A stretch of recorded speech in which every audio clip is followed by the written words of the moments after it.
So ఇదే అంశానికి సంబంధించి డిస్కస్ చేయడానికి వైసీపీ మాజీ ఎమ్మెల్యే రాచమల్లు శివప్రసాద్ రెడ్డి గారు మనతో ఫోన్లో లైన్లో ఉన్నారు.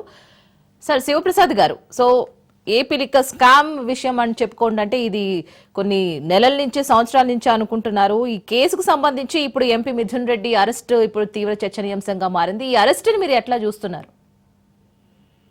నెలల నుంచి కాదమ్మా అనుకుంటుండేది, ఎన్నికల కంటే ముందు నుంచి చంద్రబాబు నాయుడు చెప్తానే ఉంటాడు, నేను అధికారంలోకి వచ్చిన తర్వాత లిక్కర్ స్కామ్ సంబంధించి ఒక అభియోగాన్ని మీ మీద ఒప్పి నాకు సరిపోనలందరినీ జైలుకి పంపిస్తానని చెప్పి ఆయన అధికారంలో లేనప్పుడే చెప్తున్నాడు. దాని ప్రకారంగా ఎవరు జైలు పంపాలనుకుంటున్నాడో ఆయన తప్పుడు కేసులన్నీ అక్రమ కేసులన్నీ బనాయించి జైలు పంపుతున్నాడు. ఆయనకి ఈ రాష్ట్రంలో జగన్మోహన్ రెడ్డి తర్వాత ఆ స్థాయి తర్వాత ఎక్కువ ద్వేషము, పగ, కోపము, అక్కస, అసూయ అన్నీ ఉండేది పెద్దిరెడ్డి రామచంద్రారెడ్డి కుటుంబం పైన. పెద్దిరెడ్డి రామచంద్రారెడ్డి తమ్మునో కొడుకునో ఆ కుటుంబ సభ్యులను జైలు పంపాలా.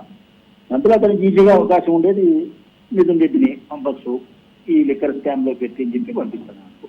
అయినా ఈ రాష్ట్రంలో పాలన ఎక్కడుందమ్మా? ఈ సంవత్సర కాలం నుంచి ఎక్కడ పాలన ఉంది ఈ రాష్ట్రంలో?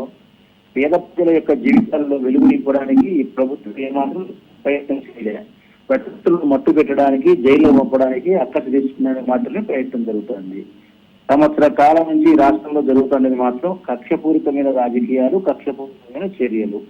రాజకీయ ప్రత్యర్థులను పూర్తి స్థాయిలో జైల్లో పంపడానికి, అవమానం చేయడానికి, బాధ పెట్టడానికి మాత్రమే వీళ్ళ అధికారం ఉపయోగపడతాను తప్ప పేద ప్రజలకు అధికారం ఇచ్చింది వాళ్ళేదో ఉద్ధరించాలనుకున్నారు కాదు. మమ్మల్ని నాశనం చేసేదానికి, మమ్మల్ని బాధించేదానికి, తద్వారా వాళ్ళు మానసిక రాక్షసానందాన్ని పొందడానికి మాత్రమే ఇది జరుగుతున్నాయి.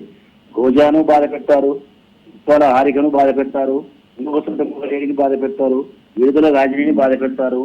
ఇంకా రేపు మాపు ఆయమ్మను కూడా ముక్తి అయిపోయిన తర్వాత ఇప్పుడు మా వైఎస్ఆర్ కాంగ్రెస్ పార్టీ అధ్యక్షురాలు ఉంది కదా, ఆమెను కూడా ఎమ్మెల్సీ, ఆయన కూడా ఇబ్బంది పెట్టే ప్రయత్నం చేస్తారు.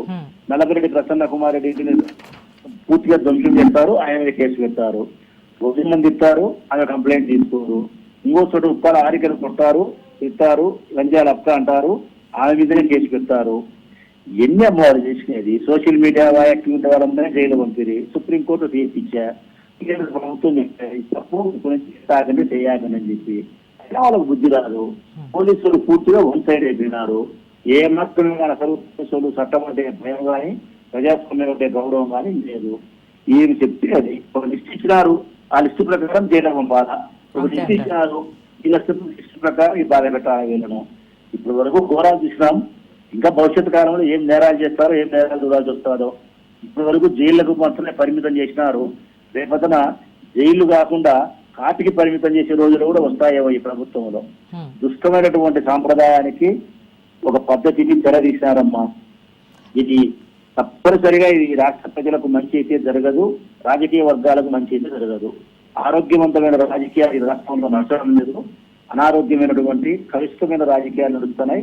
ఈ ప్రజాస్వామ్యానికి, ప్రజలకు తీవ్రమైనటువంటి నష్టాన్ని, విఘాతాన్ని కలిగించేది. ఈ దుష్ట సంప్రదాయానికి చంద్రబాబు నాయుడు స్వస్తి పలికితే సంతోషపడతా తల్లి నేను. రైట్ అండి శివప్రసాద్ రెడ్డి గారు, థ్యాంక్ యూ సో మచ్.